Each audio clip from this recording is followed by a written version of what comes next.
January 10th. Deep in the frozen heart of Russian territory, something impossible happened. One of Moscow's most prized strategic assets, the Tu-160, known to its pilots as the White Swan, was knocked out of the war. This wasn't a random accident, and it wasn't a brute force assault. It was a surgical dissection of a superpower's defenses. In the span of 2 minutes, a $300 million nuclear bomber was left technically crippled. A critical stockpile of cruise missiles, the very weapons meant to freeze Ukraine this winter, was vaporized. And over 100 planned strategic strikes were canceled before a single engine could turn. By the time the sun rose over the Volga River, the Kremlin wasn't counting headlines.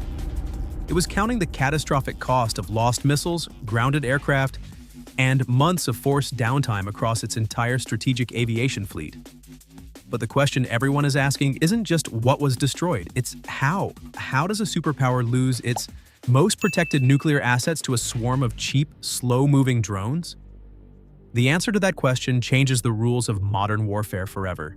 Like, subscribe and stay with us. This is the full breakdown. 2:11 a.m. Engels 2. Airbase. It is quiet. Too quiet.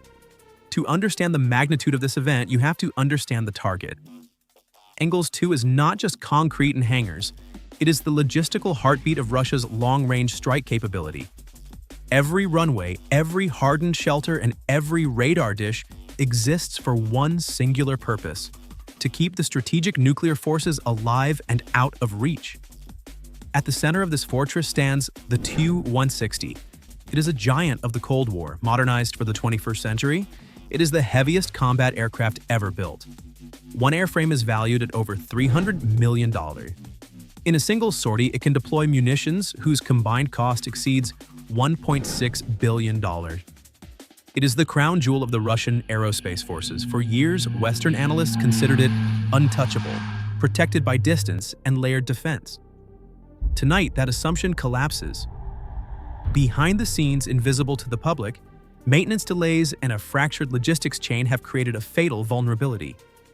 One specific Tu-160M has been left exposed, parked on the north apron for nearly 4 straight days. There is no hardened shelter, no camouflage netting, no backup plan, just raw, expensive metal sitting under the naked night sky, awaiting engine parts that haven't arrived. Russian planners sleep soundly, trusting an air defense umbrella that stretches more than 400 kilometers. On paper, the S-400 and Pantsir systems make this airspace airtight. But in reality, the system has become rigid, predictable, and dangerously slow to adapt. 10:40 p.m. The base operates under routine winter conditions. Radar coverage is active. Crews are on standard rotation. There are no alerts. Command believes the base is secure because they are looking at the wrong things. The entire defensive layout is built around altitude and speed.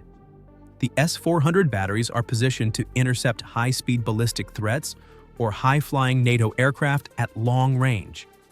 In theory, nothing valuable should ever get within 100 kilometers of the perimeter.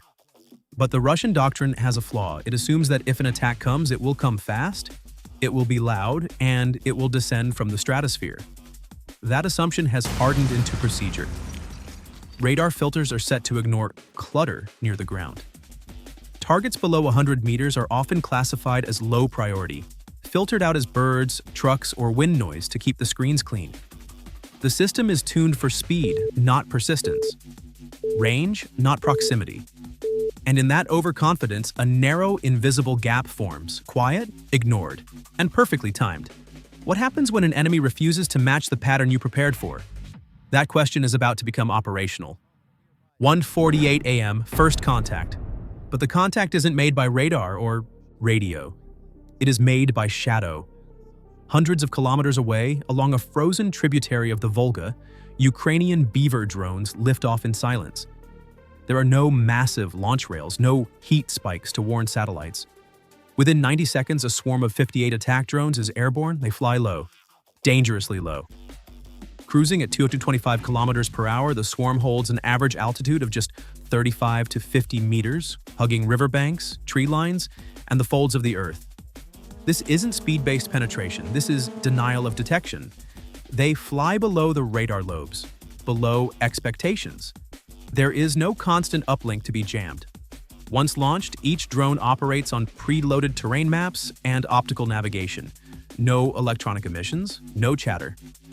To Russian sensors, the screens remain empty. The math is brutal. The total cost of the entire swarm is just over $3 million. The value of the defended assets ahead is well above $2 billion. It is an asymmetric nightmare. As the drones spread into layered formations, they are already thinking ahead, factoring in wind drift, fuel margins, loss tolerance. This isn't a strike designed to survive intact. It is designed to arrive. 4:41 a.m., the decoy. The swarm fractures by design. 10 drones peel upward from the main formation and begin a sharp vertical climb. Their flight profiles change instantly. Speed increases. Altitude spikes. At 3,800 meters, they activate their payload. Not explosives, but electronic signatures. They project radar reflections tuned to resemble incoming cruise missiles, mimicking the profile of a Storm Shadow attack. Inside the Russian command loop, the response is automatic. The S-400 system does exactly what it was built to do. Search radars lock, tracking channels multiply.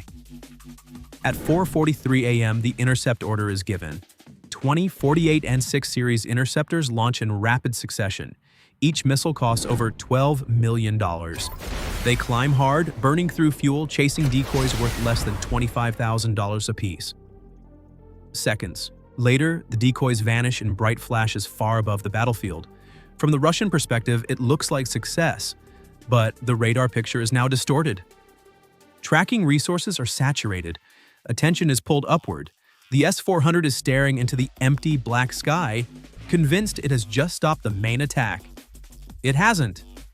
While the system celebrates an interception at altitude, the real threat never climbed at all. It stayed low, it stayed quiet, and it kept moving. 4:50 a.m. The pattern breaks. The leading drones abruptly change course, sliding east instead of closing on the bomber. For a brief moment, Russian operators hesitate. The bomber was supposed to be the objective. Why turn away? That hesitation costs them everything. Less than 1,300 meters from the apron, the swarm drops even lower. Ahead of them sit the reinforced bunkers holding the KH-101 cruise missiles. 52 missiles, fully fueled, combat ready. The first impacts strike the access points, then harden doors, buckle. Within seconds, temperatures spike beyond 2,700 degrees Celsius. The missile fuel begins to cook off. What follows isn't a single explosion. It is a chain reaction that feeds on itself. In under 90 seconds, over 1.2 billion strike capability is erased. Only now does the terrifying truth become clear. The bomber was never the priority. It was the distraction. But with the bunkers burning, the final drones turn back. 4:54 a.m., the surgical strike. The Tu-160 is massive, motionless, and glowing hot in the thermal spectrum. The drones do not aim for the fuselage.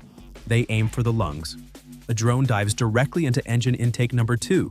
Its shaped charge detonates inside the airflow, generating a jet of molten copper, traveling at over 6,000 meters per second. The compressor blades disintegrate instantly.